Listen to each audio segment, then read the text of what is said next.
Ecuador dreads the collapse of its largest electricity source, as the Coca-Codo-Sinclair hydroelectric plant has been showing thousands of cracks since its completion in 2016. The Wall Street Journal refers to the power plant as China's most ambitious infrastructure project in the Andean country. China Development Bank funded 85% of Coca-Codo-Sinclair's original cost, with a 6.9% interest rate. It took China's Sino Hydro Corporation 4 years to finish the project. 7 years later, officials have detected 17,000 cracks in the power plant's 8 turbines. The state utility points its finger at the Chinese steel used in the construction. It told the journal, "No crack is acceptable. They could result in the equipment losing its structural integrity, causing it to collapse." The project already faced doubts during its early days, with engineers believing that the environmental studies needed to be updated. According to former energy executives and congressional investigators, its 1,500 megawatt capacity exceeded the estimated 1,000 megawatt capacity. They expected this to increase the costs and produce more power than the river could support. The article added that a construction disaster in 2014 claimed the lives of 13 Chinese and Ecuadorian workers. The dam is also at risk from the rugged Coca River slopes. They began to falter in 2020 and have caused deafening crashes and earthquake-like ground shaking. Ecuador's state utility believes the erosion is a natural manifestation, rather than another issue from the Sinclair project. Not everyone agrees. Geologists argue that the concrete structure has drastically altered the river's natural flow and sediment buildup, causing water to cut into the riverbanks. Carolina Bernal, a geologist at the National Polytechnic School, said, "The erosion is a process that would normally occur over thousands or millions of years, but the dam has accelerated it in a matter of just 5 years. Bernal says the government might need to move the plant's water intake elsewhere before the entire structure is devastated by erosion. However, it could require millions of dollars. The hydroelectric plant currently generates a third of the electricity used in Ecuador." Fabricio Yepes, an engineer at the University of San Francisco in Quito, has closely monitored the facility. The situation is so severe that he fears they could soon lose everything. He told the journal, "We don't know if it could be tomorrow or in 6 months." Tens of thousands of Chinese Americans are in despair as they cannot return to China to say goodbye to their dead because the Chinese regime keeps blocking their visas. As reported by Secret China, many Chinese residing in the U.S. could still not return to China because the Chinese regime will not reinstate the visas it suspended when the pandemic broke out in early 2020. At that time, China announced that it was temporarily suspending the entry into China of foreigners with visas and Chinese with resident permits in other countries issued before March 26th of that year.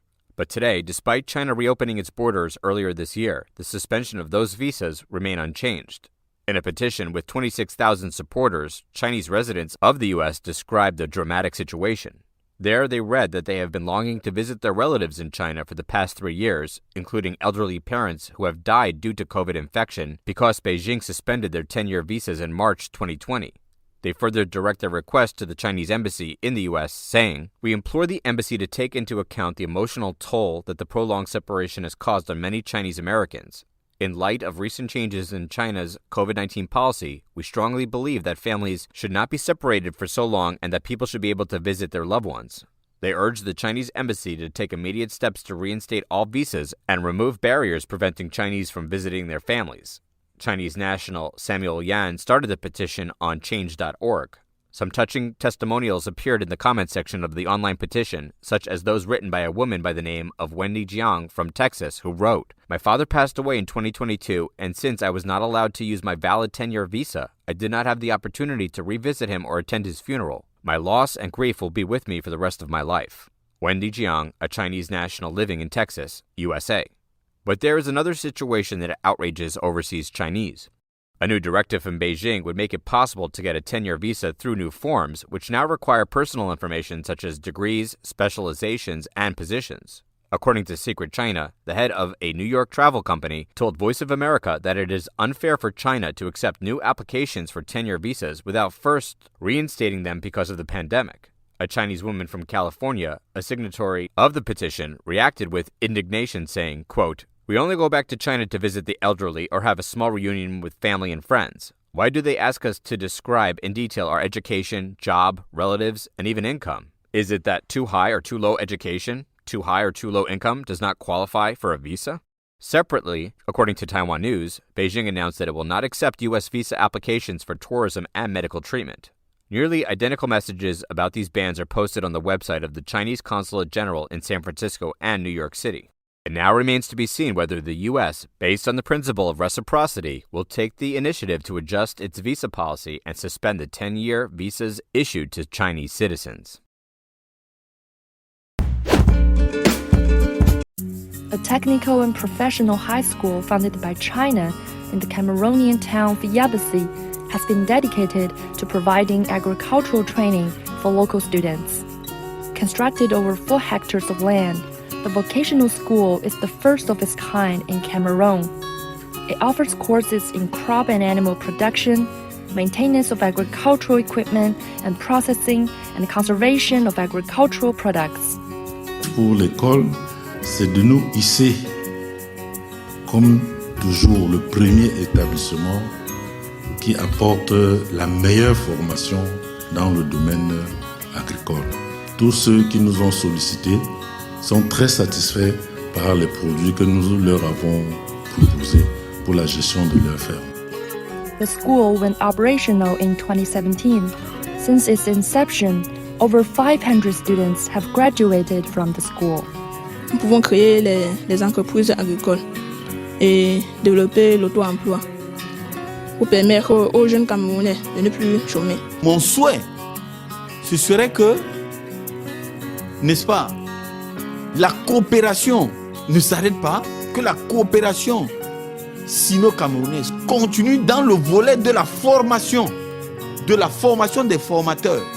C'est-à-dire qu'on continue à former maintenant les enseignants qui vont, eux, prendre le relais par la suite pour enseigner, pour former les enfants.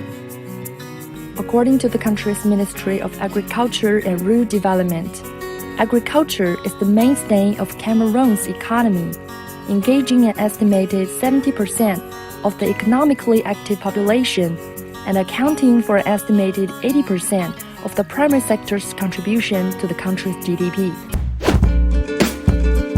The Chinese Communist Party, CCP, is facing a lot of difficulties. China's economy has collapsed because of CCP's zero-COVID policy, people are dying from the pandemic, and pressure from the U.S. and its allies does not stop. Many experts believe that CCP is on the verge of collapse in such a situation. Apollo News cited Ming Juhong, an emeritus professor of the National Taiwan University Political Department, saying that Xi Jinping, the CCP's general secretary, and his regime face 3 big risks. First, could Xi and his faction be overthrown? Second, could a group of CCP officials be assassinated? Thirdly, will the CCP collapse? According to Ming, the collapse of the CCP is quite possible. CCP is worried about how it will collapse, what color revolution will destroy it.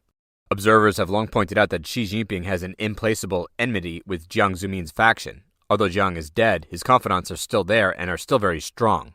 When Jiang's confidants, including a representative of former President Tang Kang-hong, are cornered by Xi, they can use any means to counterattack. And so, Xi's assassination and overthrow are possible. In fact, Xi had assassination attempts dozens of times in Jiang's faction. In addition, while these 2 factions are fighting within the CCP, naturally, the CCP's vitality will be depleted, and it is not surprising that death is awaiting this organization. Professor Ming said that Xi still has 3 ways to escape. First, Xi can change to become a reformer like Singapore's Lee Kuan Yew. However, Ming believes that times have changed and Xi cannot do as Lee. Second, Xi can become China's Gorbachev, boldly disbanding the CCP. Third, Xi can choose a path of Chiang Ching-kao. That means accepting pluralism and multipartism and leading China to follow the path of Taiwan. Ming also reminded CCP members that, in this extraordinary time, they should think about the way to go, which is also how to survive. Please give up, CCP.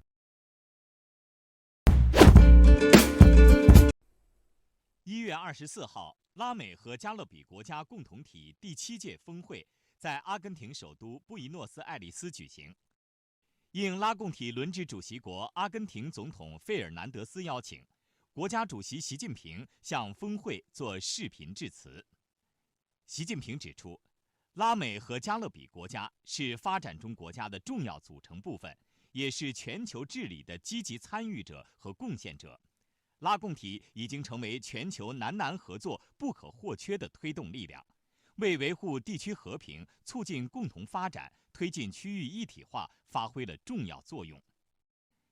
习近平强调，中方一贯支持拉美和加勒比地区一体化进程，高度重视发展同拉共体关系，将拉共体视为巩固发展中国家团结、推动南合作的重要伙伴。正是本着这样的初心，中方同拉方一道，不断加强中拉论坛建设，推动中拉关系进入平等、互利、创新、开放、惠民的新时代。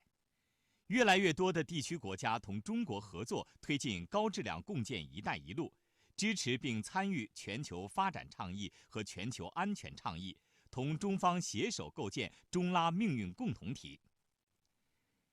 习近平强调，当前世界进入新的动荡变革期，只有加强团结合作，才能共迎挑战、共克时艰。中方愿同拉美和加勒比国家继续守望相助、携手共进，弘扬和平、发展、公平、正义、民主、自由的全人类共同价值，促进世界和平与发展，推动构建人类命运共同体，共同开创更加美好的未来。